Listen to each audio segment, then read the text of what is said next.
भाई और बहन हम देखने वाले यूनिट 2 जिसका नाम है साइबर क्राइम। तो काफी सारे साइबर क्राइम जो है ना हमारे स्मार्टफोन में होते रहता है। तो बेसिकली हम रिमोटली जो डिवाइसेस यूज करते हैं जैसे कि स्मार्टफोन, लैपटॉप, कंप्यूटर्स वगैरह, इनमें क्या क्या तरीके से जो है ना अटैक्स होते हैं, कैसे हम अपने डिवाइसेस को सिक्योर रख सकते हैं और ऑर्गेनाइजेशन में किस तरह से जो हमारे मोबाइल डिवाइसेस होते हैं उनको कैसे सेफ रख सकते हैं और किस किस तरह के अटैक्स होते हैं, उन सभी के बारे में देखेंगे। सभी के नोट्स आपको डिस्क्रिप्शन में दे दिए, वहां से जाकर भाई अभी प्रिंट करके मेरे साथ बैठ जाओ। जो जो मैं बोल रहा हूँ, लिख रहा हूँ, वो अपने नोट्स पर भी आप लिखते रहना।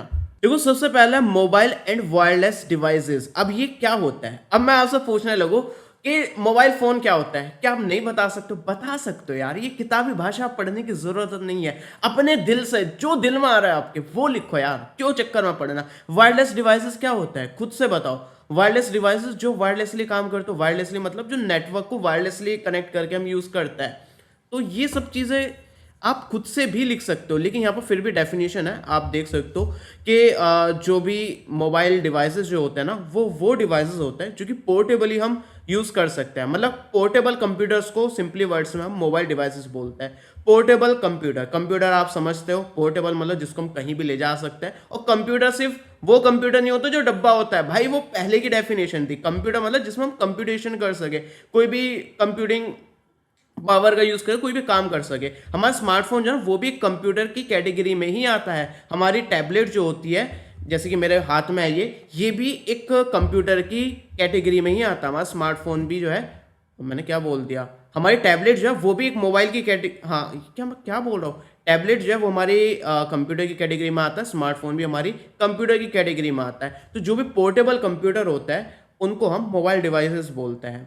तो मोबाइल डिवाइसेस में आपका स्मार्टफोन हो चुका है, अब स्मार्टफोन आपका मोबाइल डिवाइस में आ गया, टैबलेट आपका मोबाइल डिवाइस हो गया, लैपटॉप भी आपका पोर्टेबल है और कंप्यूटर है तो ये भी मोबाइल डिवाइस हो चुका है। और ये जो है ना इंटरनेट से कनेक्ट हो जाता है, तो ये हमारे मोबाइल डिवाइसेस होता है। और वायरलेस डिवाइसेस क्या होता है? वायरलेस डिवाइसेस वो होता है जो भी डिवाइसेस वायरलेसली कनेक्ट हो जाए किसी भी नेटवर्क के साथ, ताकि हम कम्युनिकेट कर पाए, ताकि हम डेटा वगैरह ट्रांसफर कर पाए। जैसे कि आपका स्मार्टफोन है, वो वायरलेस तरीके से आपके सेलुलर डेटा से कनेक्ट रहता है, मतलब टावर से कनेक्टेड रहता है। और सेलुलर डेटा, सेलुलर नेटवर्क से कनेक्ट होने के बाद आप कॉल कर सकते हो स्मार्टफोन से, इंटरनेट यूज़ कर सकते हो, या फिर आप वायरलेस तरीके से वाईफाई से कनेक्ट कर सकते हो। फिर उसके बाद आप डेटा एक्सचेंज कर सकते हो, कुछ भी चीज़ डाउनलोड कर सकते हो, अपलोड कर सकते हो। तो ये चीज़ें होती हैं, मतलब फिजिकली हम कोई वायर या फिर केबल वगैरह कनेक्ट नहीं कर रहे हैं डेटा ट्रांसफ़र के लिए या फिर कम्युनिकेट करने के लिए। तो ये थोड़ा मैंने कॉम्प्लिकेट कर दिया शायद, लेकिन आप सिंपल भाषा में समझ सकते हो और यही यहाँ पर लिखा है। और वायरलेस टेक्नोलॉजी कौन कौन सी हो सकती है मैंने बताया, वाईफाई हो सकती है, ब्लूटूथ के थ्रू हम वायरलेसली कनेक्ट कर सकते हैं, सेलुलर नेटवर्क के थ्रू हम कनेक्ट कर सकते हैं। सेलुलर डेटा, सेलुलर नेटवर्क मतलब आप समझते ही हो, हमारे सिम कार्ड के थ्रू जो हम टावर से कनेक्ट होते हैं। अब की फीचर्स क्या होता है, देखो सबसे पहली चीज़ है कि मोबाइल डिवाइसेस जो होता है और जो हमारे वायरलेस डिवाइसेस होते हैं वो पोर्टेबल होता है। वायरलेस डिवाइस नहीं, मोबाइल डिवाइसेस को बता रहा हूँ, ये पोर्टेबल होता है, हम इसको कहीं भी उठाकर कहीं भी ले जा सकते हैं। कनेक्टिविटी, ये जो है ना इंटरनेट से कनेक्टेड रहता है और बाकी डिवाइसेस से वायरलेसली कनेक्टेड रहता है। मल्टी फंक्शनल होता है, हम इनसे कॉल करने के लिए यूज़ कर सकते हैं, एसएमएस भेजने के लिए यूज़ कर सकते हैं, बैंकिंग के लिए यूज़ कर सकते हैं, गेम खेलने के लिए यूज़ कर सकते हैं। अब साइबर सिक्योरिटी में क्या इंपॉर्टेंस है? देखो ये मोबाइल डिवाइसेस है ना, तो ये हर किसी के पास होता है। तो अगर किसी को मास अटैक करना है ना, कि भाई ज़्यादा से ज़्यादा लोगों के डेटा चोरी करना है, सबसे बढ़िया तरीका है उसका स्मार्टफोन हैक कर लो। यही तो चीज़ है, क्योंकि स्मार्टफोन हर किसी के पास होता है, तो ज़्यादा टारगेट हम कर सकते हैं लोगों को। तो इसलिए जो है ना हैकर्स भी क्या करता है, मोबाइल डिवाइसेस को आजकल ज़्यादा टारगेट करता है। क्या क्या तरीके हो सकते हैं, मॉलवेयर हो सकता है, फिशिंग हो सकता है, डेटा चोरी करना हो गया, अनऑथराइज एक्सेस करना हो गया। अब ये सब चीजें हम आगे डिटेल में देखने वाले एक एक चीज को। नेक्स्ट टॉपिक है proliferation of mobile and wireless devices. तो प्रीलिफरेशन, भाई ये सुन के अजीब सा लग रहा हो कि कुछ टेक्निकल बातें होगी, कुछ टेक्निकल टॉपिक होता है। भाई शब्द का मतलब समझ लिया ना, आप आराम से बकवास भर सकते हो और बढ़िया नंबर ला सकते हो। प्रीलिफरेशन का मतलब होता है रैपिड इंक्रीज। अब समझो, अगर मैं यहाँ पर प्रीलिफरेशन की जगह रैपिड इंक्रीज लिख दूं, तो अब आप बताओ इस टॉपिक का मतलब क्या हो गया? Rapid increase of mobile and wireless devices. अब आप आराम से बता सकते हो भाई इसका मतलब मैं बोल दूं कि rapid increase of mobile and wireless devices पर आपको 3-4 पेपर लिखना, भाई आराम से लिख सकते हो। भाई हमारे चैनल का मुद्दा, हमारा मोटिव, हमारा एम, हमारा विजन यही है, रीड लेस लर्न मोर। भाई कम टाइम में ज़्यादा चीज़ें समझो, ज़्यादा चीज़ें याद करो, ये हमारा मकसद है। तो वही चीज़ है, देखो यहाँ पर जो है आप आराम से लिख सकते हो। मोबाइल डिवाइसेस का आजकल काफ़ी ज़्यादा इंक्रीज़ हो रहा है यूज़, क्योंकि मोबाइल डिवाइसेस हर जगह यूज़ हो रहा है, पढ़ाई में हम यूज़ कर रहे हैं, ऑफिस में यूज़ होता है, लेकिन इनका सिक्योरिटी रिस्क भी काफ़ी ज़्यादा बढ़ता जा रहा है। अटैकर्स काफ़ी ज़्यादा अटैक करते हैं। हमारी जिम्मेदारी बनती है कि हम अपने स्मार्टफोन को, डिवाइसेस को अच्छे से सिक्योर करके रखें, डेटा को सिक्योर करके रखें। ये सब चीज़ें भाई पूरी यूनिट में जो भी आप पढ़ रहे हो या फिर पढ़ोगे इस यूनिट 2 में, वो सारा कुछ भाई आप इसमें बनाकर लिख सकते हो। यही चीज़ है, रैपिड ग्रोथ क्यों हो रही है। एक तो देखो अफोर्डेबल हो रहा है डिवाइसेस, डिवाइसेस जो है ना इजीली हम परचेस कर सकते हैं। पहले आपने देखा होगा स्मार्टफोन्स काफ़ी महंगे आते थे, अब भी महंगे आते हैं, लेकिन जो स्मार्टफोन 15-20 हज़ार में आता था वो आजकल 10 हज़ार के अंडर आ जाता है, वो सारे काम कर देता है। अफोर्डेबल हो रहा है, इसलिए रैपिड ग्रोथ हो रही है, हर कोई खरीद पा रहा है। इसके अलावा हाई स्पीड इंटरनेट, अब देखो मोबाइल डिवाइसेस में जो है ना हाई स्पीड इंटरनेट हम यूज़ कर सकते हैं, तो भाई इसकी रैपिड ग्रोथ हो रही है। क्योंकि पहले हमें हाई स्पीड इंटरनेट के लिए कंप्यूटर यूज़ करना पड़ता था, ठीक है, उसको वाईफाई वगैरह से कनेक्ट करना होता था, या फिर राउटर के थ्रू डायरेक्ट कनेक्ट करके इंटरनेट यूज़ कर सकते हैं। अब भाई 5G का ज़माना है, मोबाइल में इतनी इंटरनेट स्पीड मिल जाती है। दूसरी चीज़ कन्वीनियंस, देखो सबसे ज़्यादा बड़ा फैक्टर यही है, हम अपनी जेब में रख के कहीं भी घूम सकते हैं, तो इसलिए ज़्यादा ग्रोथ हो रही है। ऐप एंड सर्विसेज, काफ़ी सारी एप्लीकेशन सर्विसेज जो है ना वो स्मार्टफोन के लिए पहले आती है, या फिर उसके लिए अच्छे से ऑप्टिमाइज रहती है। पहले ज़माना था कंप्यूटर के हिसाब से वेबसाइट बनाई जाती थी, उसके हिसाब से ऑप्टिमाइज रहती थी, अब उल्टा हो चुका है। स्मार्टफोन के लिए पहले सारी सर्विसेज एप्लीकेशन को ध्यान में रख के बनाया जाता है। बिजनेस नीड, भाई ऑर्गेनाइजेशन जो है ना वो आजकल मोबाइल डिवाइसेस को काफ़ी ज़्यादा प्रमोट कर रहा है। मोबाइल डिवाइस मतलब स्मार्टफोन नहीं कह रहा हूँ मैं, लैपटॉप, टैबलेट और स्मार्टफोन, इन तीनों चीज़ को कह रहा हूँ। तो रिमोटली वर्क करना है, वर्क फ्रॉम होम जो है वो भी लैपटॉप से हो रहा है, कि भाई घर पर काम कर लो, जब आपको ऑफिस आना है तो आप अपने लैपटॉप को ऑफिस ले आओ और वहाँ से काम कर सकते हो। ट्रेंड्स इन मोबिलिटी, भाई मोबिलिटी में क्या क्या ट्रेंड्स है, तो देखो मोबिलिटी जो है ना वही चीज़ है जो भी इधर से उधर हम ले जा सके। मोबिलिटी एक तरह से आप पोर्टेबिलिटी समझ सकते हो, कि हम पॉकेट में रख के कहीं भी किसी भी चीज़ को ले जा सकते हैं।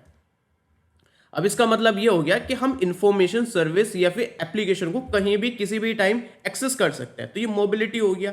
हमें कोई मान लो पेमेंट करनी है, कहीं पर पैसे ट्रांसफ़र करना है, तो हम कहीं भी कभी भी ट्रांसफ़र कर सकते हैं। कोई सर्विस यूज़ करनी है, मूवी देखनी है, भाई कहीं भी कभी भी देख सकते हैं, तो ये हमारी जो है ना मोबिलिटी होगी।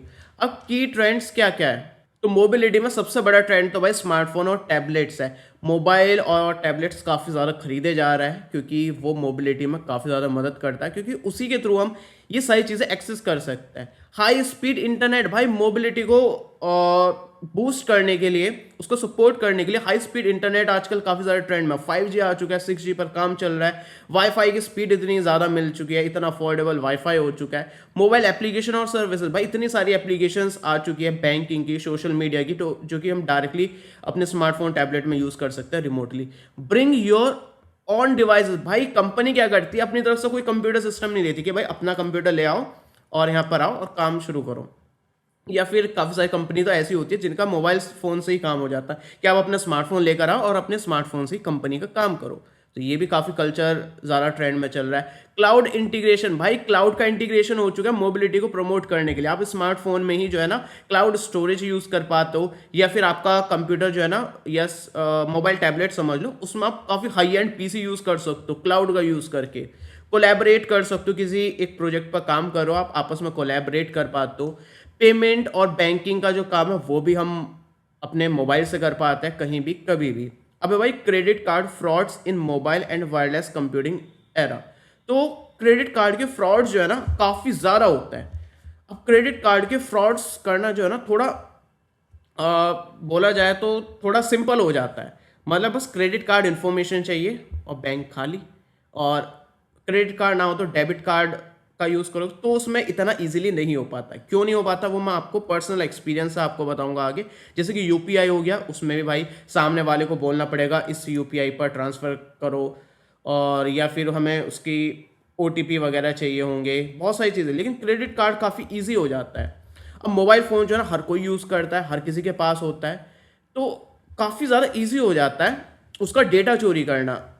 अब किस किस तरह के जो है ना हैकर्स फ्रॉड्स करते हैं क्रेडिट कार्ड से रिलेटेड मोबाइल फ़ोन यूजर्स के साथ। सबसे पहला फिशिंग अटैक। फिशिंग अटैक मैंने यूनिट 1 में बताया था, आगे भी हम इसको काफ़ी डिटेल में देखने वाले हैं। फिशिंग अटैक यही होता है जैसे कि हमने कोई फेक वेबसाइट बनाई, लेकिन हम उसको ऐसा दिखा रहे हैं कि ओरिजिनल वेबसाइट है, या फिर हम बैंक की तरफ से एसएमएस कर रहे हैं कि आपका जो है क्रेडिट कार्ड जो है एक्सपायर हो चुका है, इसको रिन्यू करने के लिए आप हमें ओटीपी बताइए, इस तरह के। लेकिन सामने वाले यूज़र को लगता है कि ओरिजिनल है, मतलब ये बैंक का एसएमएस है, या फिर बैंक की तरफ से ईमेल आया है, या फिर ये वेबसाइट जो है वो बैंक की वेबसाइट है, लेकिन वो होती कोई और वेबसाइट हो, एक्चुअल में वो दूसरी वेबसाइट होती है, लेकिन दिखने में रियल जैसी लगती है। तो ये फिशिंग अटैक होता है। तो ईमेल पर फिशिंग अटैक हो जाता है, मैसेज में हो जाता है, और इनका मुद्दा यही होता है कि क्रेडिट कार्ड की डिटेल्स मिल जाए, ओटीपी मिल जाए, या फिर पिन मिल जाए। स्कीमिंग, ये काफ़ी ज़्यादा मतलब फेमस अटैक हुआ करते थे, आजकल इतने नहीं होते हैं जब से क्रेडिट कार्ड वगैरह डेबिट कार्ड में चिप आने लगी है। तो इसमें क्या होता था, एटीएम जो होता है जहाँ से आप कैश निकालते हो, या फिर स्वाइप करने वाली जो मशीन होती है, वहाँ पर अलग से एक डिवाइस लगा दिया जाता है। तो जब आप अपना कार्ड डालते हो ना, तो वो रियल वाली मशीन की जगह जो अलग से डिवाइस लगा है उसमें घुस जाता है, या फिर जो ओरिजिनल आपने एटीएम में घुसाया उसके साथ ही आपके कार्ड की डिटेल जो है ना वो स्कैन कर लेता है। अब आपने एटीएम से कैश निकाला चलेगा, लेकिन जब आपने वो अपना कार्ड घुसाया था ना, उसके ऊपर किसी ने फेक मशीन लगा रखी थी जिससे आपकी कार्ड की डिटेल्स चोरी हो जाती है। तो ये काफ़ी सारी स्कैम जो है ना इंडिया में हुए थे पहले। एक है कार्ड नॉट प्रेजेंट फ्रॉड। अब इसमें क्या होता है कि देखो, कार्ड की कहीं पर ना फिजिकली ज़रूरत नहीं होती है, सिर्फ इंफॉर्मेशन ही चाहिए होती है कोई भी ट्रांजैक्शन परफॉर्म कराने के लिए। तो इस तरह के फ्रॉड काफ़ी होता है। मालवेयर अटैक्स होता है, आपने कोई ऐसी एप्लीकेशन थर्ड पार्टी सोर्स से इंस्टॉल कर ली, या फिर मूवी डाउनलोड करने के चक्कर में आपने गलत लिंक पर क्लिक कर दिया, और उसके बाद जो है आपके फ़ोन का डेटा हैक हो गया, या फिर आपके फ़ोन का डेटा चोरी हो गया, जिसमें आपकी क्रेडिट कार्ड इन्फॉर्मेशन भी चोरी हो जाती है। सोशल इंजीनियरिंग, ये मैं आपको बता ही चुका हूँ, आपको मैनिपुलेट करता है अटैकर्स ताकि आप उनको इन्फॉर्मेशन दे दो अपने क्रेडिट कार्ड की, जैसे कि हेलो सर, मैं जो है इस बैंक से बोल रहा हूँ और आपका क्रेडिट कार्ड एक्सपायर होने वाला है, इसको आप रिन्यू करा लीजिए कॉल पर। कि ठीक है, हमें रिन्यू कराना है। कि ठीक है सर, अपने कार्ड की जो है ना 16 डिजिट का हमें नंबर बताइए। ठीक है, आप हमें एक्सपायरी बताइए, सीवीवी बताइए। ठीक है सर, अब हम इसको रिन्यू कर रहे हैं, आपके पास एक ओटीपी आया होगा, ओटीपी बता दिए। अटैक करना कुछ हैक नहीं करा, यहाँ पर सोशल इंजीनियरिंग करी, आपको मैनिपुलेट करा, आपके साथ ट्रिक खेली उन्होंने ताकि आप खुद से ही उनको इन्फॉर्मेशन बता दो। तो इस तरह से चोरी हो जाता है। अब आप कैसे प्रिवेंट कर सकते हैं? देखो, जो क्रेडिट कार्ड होते हैं ना इंडिया में, ऐसा है कि अगर आप इंडिया में कोई पेमेंट कर रहे हो ना क्रेडिट कार्ड से ऑनलाइन, तो ओटीपी मांगता है, लेकिन काफ़ी सारी इंटरनेशनल वेबसाइट पर इंटरनेशनल पेमेंट करते हो ना, तो ओटीपी नहीं मांगता। भाई, मैं भी पेपाल पे जो है ना पैसे ट्रांसफ़र कर रहा था, तो मैंने क्रेडिट कार्ड इन्फॉर्मेशन डाली, एक्सपायरी डाली, क्रेडिट कार्ड का नंबर डाला और सीवीवी नंबर डाला, उसके बाद उसने ओटीपी नहीं मांगा। जितने पैसे मैंने ट्रांसफर करे फटाक से हो गए। इसका मतलब ये है कि मेरे क्रेडिट कार्ड की इन्फॉर्मेशन अगर किसी के पास है तो वो भाई इंटरनेशनल पेमेंट कर सकता है। समझ लो कितना स्केरी है। कुछ भी इंटरनेशनल वेबसाइट से खरीद सकता है, या फिर इंटरनेशनल वेबसाइट से जाकर पैसे ट्रांसफर कर सकता है अपने ही अकाउंट में। तो ये बहुत रिस्की होता है। तो अपने क्रेडिट कार्ड को ऐसा किसी के साथ शेयर नहीं करना चाहिए, या फिर आप अपने क्रेडिट कार्ड की सेटिंग्स में जाकर जो है इंटरनेशनल पेमेंट को टर्न ऑफ कर दो, या फिर उसकी लिमिट सेट कर दो कि 1000 ही ट्रांसफ़र होने चाहिए एक दिन में, अगर आप इंटरनेशनल पेमेंट करते रहते हो तो उस हिसाब से। तो ये चीज़ मैंने अपनी साइड से ऐड करी है। बाकी जो है, आप हमेशा ट्रस्टेड वेबसाइट का यूज़ करो, ट्रस्टेड एप्लीकेशन का यूज़ करो। इसके अलावा ओटीपी का यूज़ करो और 2 फैक्टर ऑथेंटिकेशन का यूज़ करो कोई भी ट्रांजैक्शन करते टाइम, ताकि आपको ओटीपी पूछे। और पब्लिक वाईफाई का यूज़ नहीं करना चाहिए जब भी आप कोई पेमेंट कर रहे हो। अगर आप पब्लिक वाईफाई यूज़ करो तो एक अच्छा वीपीएन यूज़ करो, या फिर अपने मोबाइल डेटा का यूज़ करो।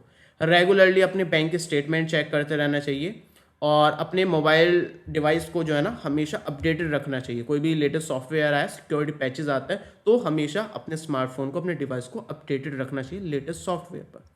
अब है security challenges possessed by the mobile devices. तो मोबाइल डिवाइसेस क्या क्या सिक्योरिटी चैलेंजेस फेस करते हैं, भाई आपको भी पता है। मोबाइल डिवाइस आपके पास, आप सोचो सिक्योरिटी से रिलेटेड क्या क्या खतरा हो सकता है? सबसे पहली चीज़ ये है कि अगर आपका मोबाइल फ़ोन चोरी हो गया ना, तो आपका डेटा भी चोरी हो जाएगा। हो सकता है आपके फ़ोन को चोरी कर लिया किसी ने और पासवर्ड सिंपल सा है, या फिर उसने आपका कोई पुराना स्मार्टफ़ोन है तो उसमें से डेटा निकाल लेगा। तो अगर आपका डिवाइस खो जाता है या फिर चोरी हो जाता है तो दिक्कत वाली बात है, क्योंकि उसका उस आपके स्मार्टफ़ोन में सब कुछ डेटा होता है और वो डेटा चोरी हो सकता है या फिर मिसयूज़ किया जा सकता है। मालवेयर और वायरसेस, आप कहीं भी कुछ भी डाउनलोड करते हो, कोई भी फाइल डाउनलोड करी, कोई एप्लीकेशन इंस्टॉल करी, हो सकता है उसमें वायरस हो, मालवेयर हो, जो कि आपके डेटा को चोरी करता हो। बाकी अनसिक्योर वाईफाई आप यूज़ करो, अनसिक्योर्ड वायरलेस कनेक्शन यूज़ करो, तो पब्लिक वाईफाई कभी यूज़ नहीं करना चाहिए। भाई मुझे अपने पुराने दिन याद आ गए। पहले जो है ना, स्मार्टफोन के वाईफाई और इतनी सिक्योरिटी स्ट्रांग नहीं होती थी, तो मैं क्या करता था, मेरे घर जो भी कोई वाईफाई कनेक्ट करता था, अभी भी हो जाती है ये चीज़ें, लेकिन अभी काफ़ी लिमिटेड चीज़ कर पाता है। तो पहले क्या होता था, वाईफाई से किसी ने कनेक्ट करा, अब वो अपने स्मार्टफोन में क्या कर रहा है वो मुझे पता चलता रहता था। मैं उसकी स्पीड भी लिमिट कर सकता हूँ, ये तो सिंपल सी चीज़ है, राउटर से हो जाते हैं। लेकिन वो कौन सी वेबसाइट ओपन कर रहा है, मैं ये भी सेट कर सकता हूँ कि वो फेसबुक ओपन करेगा तो फेसबुक की जगह हमेशा इंस्टाग्राम खुलेगा, या फिर मेरी बनाई हुई नकली फिशिंग वेबसाइट खुलेगी जब भी वो फेसबुक खोलने की कोशिश करेगा। सोच रहे हो कितना स्केरी है, कौन सा फोटो देख रहा है वो, किसको मैसेज भेज रहा है, क्या मैसेज भेज रहा है, ये देख सकता था। तो ये काफ़ी ज़्यादा खतरनाक होता है। फिशिंग और सोशल इंजीनियरिंग, इसके बारे में इतनी बात हम कर चुके हैं। वीक ऑथेंटिकेशन, मतलब आप काफ़ी इजी पासवर्ड यूज़ करो अपने स्मार्टफोन पर, या फिर मतलब टू फैक्टर ऑथेंटिकेशन भी यूज़ नहीं कर रखा है, तो ये भी दिक्कत वाली बात हो सकती है। कोई ऐप आप ऐसा यूज़ करो जो कि आपने ट्रस्टेड सोर्सेज से इंस्टॉल नहीं करा, ऐसी एपीके डाउनलोड करके इंस्टॉल कर ली। या फिर डेटा लीकेज, भाई काफ़ी बार ऐसा होता है कि काफ़ी सारी एप्लीकेशन डेटा लीक कर देती है, या फिर उन एप्लीकेशन को हैकर हैक कर लेता है, फिर वहाँ से डेटा आपका लीक हो जाता है, तो ये दिक्कतें होती है।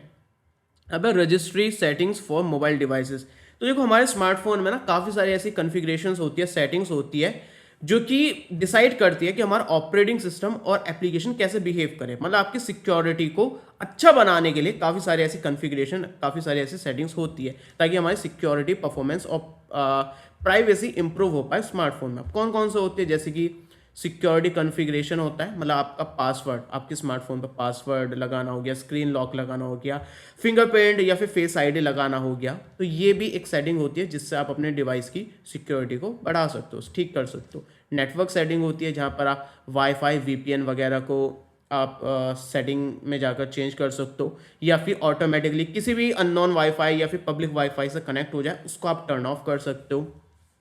एप्लीकेशन की परमिशन को आप कंट्रोल कर सकते हो, कौन सी एप्लीकेशन कैमरा का एक्सेस ले रही है, फाइल का एक्सेस ले रही है, लोकेशन का एक्सेस ले रही है, तो ये आप देख सकते हो, उसको कंट्रोल भी कर सकते हो कि भाई ये एप्लीकेशन अननेसेसरी ये परमिशन लेकर बैठी है, आप उसको बंद कर सकते हो। सिस्टम अपडेट्स, तो हमेशा भाई सिस्टम को ऑटोमेटिकली अपडेट पर ऑन रखना चाहिए, ताकि जैसी कोई भी अपडेट आए सिक्योरिटी से रिलेटेड वगैरह, वो ऑटोमेटिकली अपडेट हो जाए। बैकअप एंड सिंक, तो आपका फ़ोन जो है ना, बैकअप उसका ऑन होना चाहिए, ताकि बाई एनी चांस आपका डिवाइस हैक हो जाता है या फिर कुछ भी उसमें डेटा चोरी हो जाता है, या फिर कोई हैकर एनक्रिप्ट कर देता है आपके डिवाइस को, तो आपके पास आपके डेटा का बैकअप होना चाहिए। अब देखो इस यूनिट में काफ़ी सारे टॉपिक्स आपको रिपीटेड लग सकते हैं, तो आप पुराने टॉपिक्स का डेटा यहाँ पर भी लिख सकते हो, जैसे कि है authentication service security.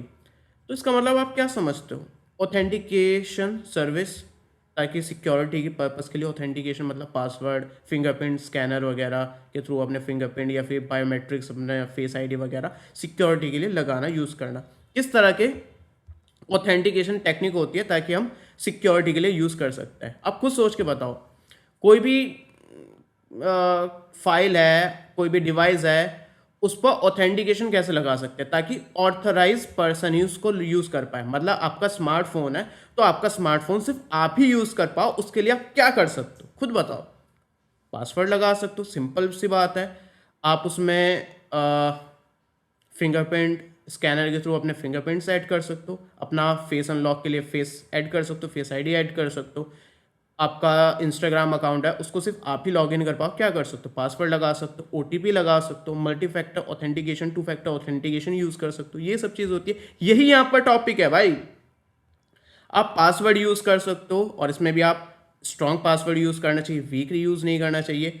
Two factor authentication use करना चाहिए, ये भी सही बात है भाई। इसके अलावा बायोमेट्रिक्स यूज़ करना चाहिए, मतलब फेस अपना फेस रिकॉग्निशन का यूज़ करना चाहिए, फिंगरप्रिंट्स का यूज़ करना चाहिए।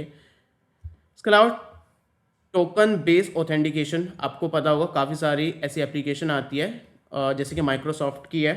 उसमें क्या होता है, आप टू फैक्टर ऑथेंटिकेशन में एप्लीकेशन का यूज़ कर सकते हो, जहाँ पर जैसे कि आपने कोई अकाउंट लॉगिन किया पासवर्ड डालकर, उसके बाद आपको एक अलग से पासवर्ड या फिर पिन डालना होता है जो कि आपके स्मार्टफोन पर आया होता है। एसएमएस की जगह वो एप्लीकेशन में आता है, तो वो आप यूज़ कर सकते हो। अब इसके बाद है भाई attacks on mobile and cell phone. अब खुद बताओ स्मार्टफोन और सेल फोन पर कौन कौन से अटैक्स होते हैं। भाई यूनिट 1 में इतना पढ़ लिया, यूनिट 2 में अभी हमने ऊपर इतने सारे अटैक्स पढ़े। मोबाइल फोन पर कौन कौन से अटैक्स होते हैं भाई, अभी तो इतने सारे अटैक जो भी दिमाग में आ रहे लिख दो भाई। फिशिंग अटैक हो गया आपका, सोशल इंजीनियरिंग हो गया, या फिर और भी होते हैं, man in the middle attack होता है। ये शायद हम अपकमिंग यूनिट्स में देखेंगे। तो अपकमिंग यूनिट्स में जो जो और अटैक्स आप सीखोगे समझोगे वो आप यहाँ पर भी लिख सकते हो। तो अपकमिंग यूनिट्स और प्रीवियस यूनिट्स में आपको काफ़ी सारी इन्फॉर्मेशन ऐसी मिलेगी जो कि आप किसी भी यूनिट के किसी भी टॉपिक में यूज़ कर पाओगे। सबसे पहला भाई मालवेयर अटैक। काफ़ी सारी एप्लीकेशन या फिर फाइल ऐसी होती है जो कि इन्फेक्टेड होती है, आपने उसको डाउनलोड कर लिया, इंस्टॉल कर लिया, बाद में पता चला वो तो आपका डेटा चोरी कर रहा है। तो ये एक तरह का अटैक होता है जो कि आपका पासवर्ड, आपकी सेंसिटिव इन्फॉर्मेशन चोरी करती है। फिशिंग अटैक भाई इसको इतनी बार हम इसको घिस चुके हैं, वही सब चीज़ है। स्पाईवेयर वो होता है इस तरह के सॉफ्टवेयर या फिर एप्लीकेशन होता है जो कि आपके डिवाइस में इंस्टॉल हो जाता है आपकी परमिशन की वजह से, या फिर आपकी बिना परमिशन के, आपको पता नहीं होता कि वो स्पाईवेयर है, या फिर किसी ने जानबूझ के स्पाईवेयर इंस्टॉल कर दिया और वो हमेशा आपको स्पाई करता रहेगा। आप कहाँ जा रहे हो, किससे बात कर रहे हो अपने मोबाइल फ़ोन में, किसका फ़ोटो देख रहे हो। भाई ये जो है ना काफ़ी ज़्यादा ट्रेंडिंग चीज़ है, मतलब काफ़ी ज़्यादा यूज़ होती है और ये हर कोई यूज़ कर सकता है। इसकी मैंने भाई जब टिकटॉक यूज़ करता था उस टाइम मैंने वीडियो डाली थी, मिलियंस पर व्यूज़ गए थे। लॉन्डो ने भाई अपनी गर्लफ्रेंड के फ़ोन में स्पाईवेयर डालने शुरू कर दिए थे। वो देखते थे उनकी गर्लफ्रेंड कहाँ जा रही है, किससे बात कर रही है, किस कहाँ पर है, उसकी कॉल रिकॉर्डिंग भी सुन सकते हो भाई। मतलब हर एक चीज़ आप देख सकते हो, इतनी ज़्यादा स्केरी चीज़ है और ये पब्लिक डोमेन में अवेलेबल है, समझ रहे हो। और हमारा KKWord.in इंस्टाग्राम पेज है, तो आप वहाँ पर भी जा सकते हो, समझ रहे हो। तो यहाँ पर आपको जो है ना इस तरह के स्पाईवेयर्स मिलता है, यही सब चीज़ मॉनिटर करने के लिए सीक्रेटली, कॉल, मैसेज, लोकेशन वगैरह वो करने के लिए। फिशिंग अगर SMS के थ्रू हो रही है तो स्मिशिंग हो गया, वही चीज़ है। ब्लूटूथ अटैक भाई, जैसे मैंने वाईफाई वाला अटैक समझाया था ना कि मैं वाईफाई से जो है ना दूसरे के फ़ोन में देख सकता था, अगर कोई मेरे वाईफाई से कनेक्ट होता था कि वो कौन सी वेबसाइट खोल रहा है, या फिर उसको रीडायरेक्ट कर सकता था। तो वही सब चीज़ें जो है ना ब्लूटूथ के थ्रू भी होती है, लेकिन आजकल ब्लूटूथ जो है ना इतने ज़्यादा सिक्योर हो चुका है, आजकल ये चीज़ें काम नहीं करती। एक टाइम पर ये चीज़ काम करती थी, अनसिक्योर ब्लूटूथ कनेक्शन के थ्रू आप किसी भी डिवाइसेस को कंट्रोल कर पाते थे। अब है भाई मोबाइल डिवाइसेस की सिक्योरिटी इम्प्लीकेशंस फॉर ऑर्गेनाइजेशन। भाई सिक्योरिटी इम्प्लीकेशन मतलब सिक्योरिटी रिस्क क्या क्या हो सकता है एक ऑर्गेनाइजेशन, एक कंपनी में, मोबाइल डिवाइसेस में। समझ रहे हो क्या कहना चाह रहा हूँ। अब खुद सोच के देखो मेरे भाई, आप या मेरी बहन, आप मुझे ध्यान से सुनो। किसी कंपनी में मोबाइल डिवाइसेस यूज़ हो रहे हैं। मोबाइल डिवाइस अगेन मेरा कहने का मतलब है लैपटॉप, टैबलेट या फिर स्मार्टफोन। अगर किसी कंपनी में यूज़ हो रहा है तो वहाँ पर उन मोबाइल में क्या क्या सिक्योरिटी रिस्क हो सकता है एक ऑर्गेनाइजेशन, एक कंपनी के पर्सपेक्टिव से। कंपनी का डेटा लीक हो सकता है। अगर किसी एम्प्लॉय का कंप्यूटर या फिर मतलब लैपटॉप या फिर स्मार्टफोन हैक कर लिया तो उसका कंपनी का डेटा लीक हो सकता है। या फिर कंप्यूटर कंपनी का जो लैपटॉप है उसमें आप पर्सनल काम के लिए यूज़ कर रहे हो और उसमें कोई आपने ऐसी एप्लीकेशन डाउनलोड कर ली जो कि मॉलवेयर निकली, वो कंपनी का डेटा लीक कर सकता है। या फिर आप खुद ही भाई वो नहीं हो, क्या नहीं हो, लॉयल नहीं हो कंपनी के, आपने खुद ही डेटा लीक कर दिया अपनी कंपनी का, ये भी चीज़ हो सकती है। तो क्या क्या सिक्योरिटी रिस्क हो सकते हैं मोबाइल फ़ोन के थ्रू, मोबाइल डिवाइसेस के थ्रू एक ऑर्गेनाइजेशन में। डेटा लीकेज जो कि मैं ऑलरेडी आपको बता चुका हूँ। और ये कैसे हो सकता है, आपका जो कंपनी से मिला हुआ मोबाइल डिवाइस है वो चोरी हो जाता है, या फिर आप कोई ऐसी एप्लीकेशन इंस्टॉल कर लेते हो जो कि मतलब मॉलवेयर है, वो सब चीज़ें। या फिर आपकी कंपनी से जो मोबाइल मिला है या फिर आप जो अपना मोबाइल कंपनी में यूज़ कर रहे हो, ऑर्गेनाइजेशन में यूज़ कर रहे हो, वो चोरी हो गया। तो भी भाई दिक्कत है। ब्रिंग योर ऑन डिवाइस, जिसको BYOD बोलते हैं, मतलब वही चीज़ है कि आप जो है ऑर्गेनाइजेशन में अपना खुद का डिवाइस लेकर जाते हो, कंपनी खुद से डिवाइस नहीं देती है। अब इसमें क्या होगा, एम्प्लॉय जो है ना पर्सनल काम के लिए यूज़ करने लगता है और प्रॉपर सिक्योरिटी रूल्स का पालन नहीं करता है कि भाई कंपनी ने तो बोला कि भाई हमेशा सिक्योर नेटवर्क से यूज़ करना है इस डिवाइस को, कहीं दूसरी वेबसाइट को ओपन मत करना, लेकिन आप भाई कहीं भी किसी भी वाईफाई से कनेक्ट कर रहे हो, कोई भी एप्लीकेशन डाउनलोड कर रहे हो तो दिक्कत वाली बात है। मालवेयर या फिर अनसेफ एप्लीकेशन आप डाउनलोड कर लेते हो तो दिक्कत की बात है। अनसिक्योर नेटवर्क यूज़ करो तो दिक्कत की बात है। देख रहे हो रिपीटेशन है भाई, एक तो चीज़ आपको अच्छे से समझनी होगी, फिर किसी भी टॉपिक में अपने हिसाब से उसको मॉडिफाई करके मोल्ड करके लिख सकते हो। Organisational measures for handling mobile devices, organisation को क्या क्या चीज़ें ध्यान में रखनी चाहिए या फिर फॉलो करनी चाहिए ताकि जो है मोबाइल डिवाइस सिक्योरली यूज़ हो पाए। देखो यार, सब वही रिपीटेड चीज़, मोबाइल डिवाइस मैनेजमेंट। देखो आपको पता होगा जब सरकारी मोबाइल या फिर टैबलेट मिलती है ना, उसमें हमने सेटिंग में देखा होगा सरकार का ना कहीं पे डिवाइस एडमिन में कहीं ना कहीं नाम लिखा आता है, तो वो यही चीज़ होती है, MDM होता है, मोबाइल डिवाइस मैनेजमेंट। तो ये एक तरह का टूल होता है जो कि मॉनिटर कर सकता है आपके डिवाइस को, कंट्रोल कर सकता है, सिक्योर कर सकता है, इवन रिमोटली लॉक भी कर सकता है और आपके डेटा को डिलीट भी कर सकता है। तो कंपनी भाई ये चीज़ कर सकती है अपने एम्प्लॉय के डिवाइस में ताकि वो मॉनिटर कर पाए कि वो गलत काम में तो यूज़ नहीं कर रहा डिवाइस को। इसके अलावा क्लियर मोबाइल यूजेस पॉलिसी, आप जो है ना कंपनी जो है ना क्लियरली पॉलिसीज बना सकते हो, रूल्स बना सकते हैं कि भाई इन डिवाइस को इस तरह से यूज़ करना है, मतलब कि सिक्योर नेटवर्क से यूज़ करना है आपको, ठीक है, इसमें अपने पर्सनल काम के लिए इसको यूज़ नहीं करना है, एप्लीकेशन जो है अलग से डाउनलोड नहीं करनी, इस तरह के रूल्स पॉलिसीज बना सकती है ऑर्गेनाइजेशन। स्ट्रॉन्ग ऑथेंटिकेशन, मतलब स्ट्रॉन्ग पासवर्ड यूज़ कर सकते हो, बायोमेट्रिक मल्टीफैक्टर ऑथेंटिकेशन यूज़ कर सकते हो, डेटा को एनक्रिप्ट कर सकते हो, अगर कोई डेटा चोरी भी कर ले तो भी उसको देख नहीं पाएगा जब तक डिक्रिप्ट करने की उसके पास की नहीं होगी। रेगुलरली डिवाइस को अपडेट करना चाहिए, उसके सिक्योरिटी पैचेस को अपडेट करना चाहिए। एप्लीकेशन जो है ट्रस्टेड सोर्सेज से इंस्टॉल करनी चाहिए, सिक्योर नेटवर्क यूज़ करना चाहिए, एम्प्लॉय को अवेयर करना चाहिए, उसको ट्रेनिंग देनी चाहिए। ये सब चीज़ें यार आप अलग से लिख सकते हो, इसमें तो 8 पॉइंट है, आप अपने दिमाग से 10 लिख सकते हो, 15 लिख सकते हो। तो ये सब चीज़ें भाई मुझे आप पे भरोसा है, इतना आपको आप पर आपकी बंदी या फिर आपके बंदे पर भरोसा नहीं होगा जितना मुझे आप पर है कि आप ये चीज़ कर सकते हो। ऑर्गेनाइजेशनल सिक्योरिटी पॉलिसीज एंड, फिर से वही चीज़ भाई, सिक्योरिटी रिस्क को रिड्यूस करने के लिए ऑर्गेनाइजेशन जो है क्या क्या पॉलिसीज बना सकती है, ये किस किस चीज़ों का ध्यान रख सकती है। देखो यार ऊपर वही सब चीज़ें थी, फिर से हम पॉलिसीज़ में ध्यान में रख सकते हैं कि क्या क्या चीज़ अपनी पॉलिसीज़ में इंक्लूड कर सकते हैं।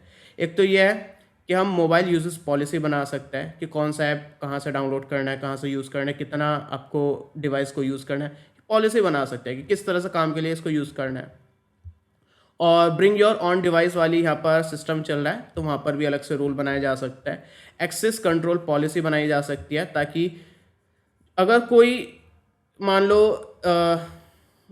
एम्प्लॉय है, उसका काम सिर्फ डेवलपमेंट का, वेबसाइट बनाने का, तो उसको एक्सेस सिर्फ उतना ही देना है उसके डिवाइस में, ये नहीं कि वो सेल्स का डेटा भी देख पा रहा है। तो एक्सेस जो है ना ऑथराइज लोगों को ऑथराइज एक्सेस ही देना चाहिए उनके रोल के बेसिस पर।